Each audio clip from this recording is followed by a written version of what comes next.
หั่นตอนเสาร์เนาะตอนแรกได้กินทุกคนนี่หับประกันเนาะว่าสูตรนี้เป็นไวแห้งบ่เน่านํเลยทุกคนสบายดีพ่อแม่พี่น้องทักทายสบายดีกับสุขสาวลาวไต่เนาะอยู่ในเขตเทศบาลแขวงไซกองคือเก่าคือเดิมจ้าพี่น้องมาพี่น้องมื้อนี้สาวสุขสิพามาเฮ็ดสมพักเนาะทุกคนเนาะลำปีเนาะทุกคนนี่ว่าหนึ่งเนาะแล้วก็นี่ผักอีคู่เนาะทุกคนเนาะแล้วก็ผักกาดตีนมีเนาะทุกคนอันนี้ผักกาดไปทุกคนไปจังได๋น่ะเฮาไปเบิ่งไปรับชมนำกันเลยจ้า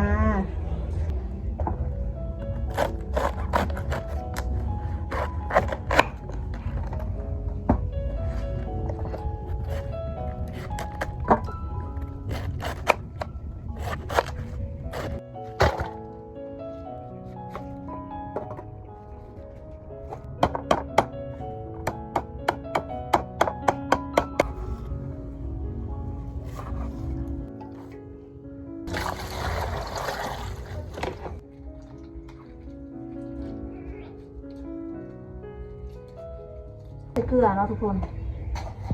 ตัวนี้เขาแซ่พักใส่เกลือให้พักสรุปก่อนเนาะแซ่แบบนี้เลยเนาะทุกคนแซ่ได้หลงเนาะแซ่ให้พักสรุปก่อนเนาะปล่อยก่อนเนาะประมาณ30 นาทีแหละทุกคนระหว่างที่เขารอทาพักนี่เนาะพักสรุปนี่เนาะทุกตัวก็สิได้เนื้ออ่อนๆแบบนี้เลยเนาะนี่ซอยใหญ่ลายกับโบแสบเนาะมันเขาเหนียวเขาน้ำมันซอยตอนน้อยๆเนาะรู้สึกว่าพักมันสีนุบลงนะทุกคนเท่ากับสีมาขันกันเลยเนาะกระซ้ำใหญ่กับโบมีเนาะทุกคนนี่ก็คือสีใส่มือขันแล้วทุกคนเลยเพราะว่าเห็ดกินเองในครอบครัวเนาะบางวันทุกคนสีบอสีเหลี่ยมเนาะทุกคนเนาะเอาใส่มือขันแบบนี้เลยนะ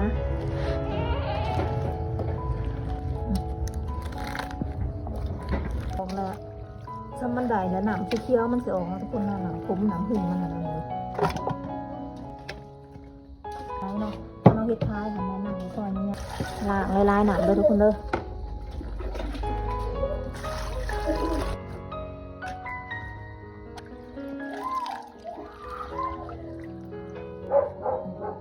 คนหลังจากที่เราล้างหนังแล้วเนาะก็สิได้พักหนังอย่างนี้ทุกคนถ้าก็สิปรุงรสกันเนาะวันนี้ใส่เกลือนิดนึงทุกคนใส่แค่นิดนึงเนาะนัวเลยทุกคนแล้วก็มักกับใส่ด้วยตัวนี้เลยแล้วก็ลงถ่ายแบบนี้เนาะหนังนัวเนาะทุกคนเนาะ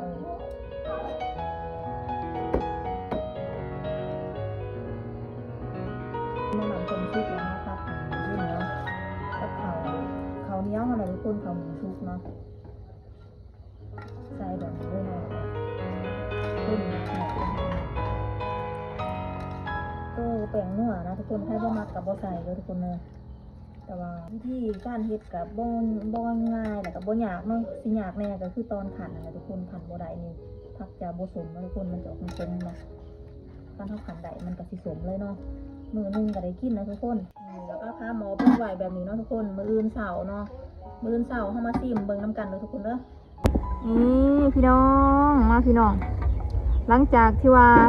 มื้อวานนี่เนาะเซาซุกได้เฮ็ดอันสมพักเนาะใส่ตีนงัวอะไรเนาะทุกคนเนาะมื้อนี้เฮาสิมาซิมกันทุกคนมาเบิ่งไกลๆมานี่ทุกคนเป็นละเด้นี่เด้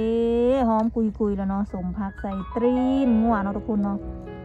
โอ้ยหอมขนาดเนาะทุกคนเดี๋ยวเฮามาลองซิมนำกันเด้อทุกคนเด้อสิซิมให้เบิ่งเนาะเบามาแล้วก็น้ำลายแตกคันกินหอมออกมาแบบนี้แปลว่าได้เด้อทุกคนเด้อคันเขาได้นี่เขาจะมีกลิ่นหอมโดดเนาะทุกคนซิมนิดนึงก่อนเนาะหอมมะลิเลยนี่โอ้กลับมาเก็บดิบเนาะนี่เราเก็บดิบนำเราเก็บมามีไหมอยู่สวนนึงมาทุกคนเดี๋ยวซิมให้เบิ่งเด้อทายเห็นนะ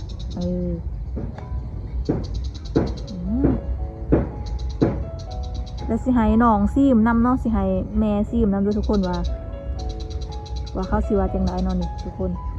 สมพักใส่หนังงัวเนาะ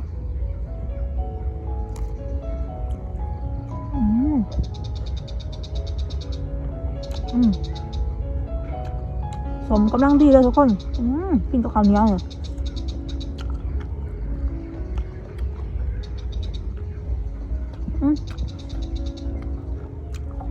ซ้ำนี่มันพอดีกินนะเนาะคันว่าบ่อยากให้มันสมแห้งเลยตักเนาะตักออกเอาแต่ตอนเนาะนำมาเอาใส่ทงแล้วมัดปากไว้เนี่ยใส่ตู้เย็นทุกคนเอาไว้กินดนๆเนาะ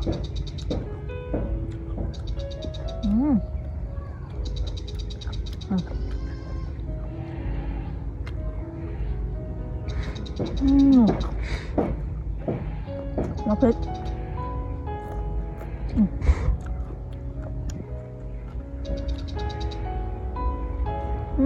กินตะขอนี่หน่อยแสบ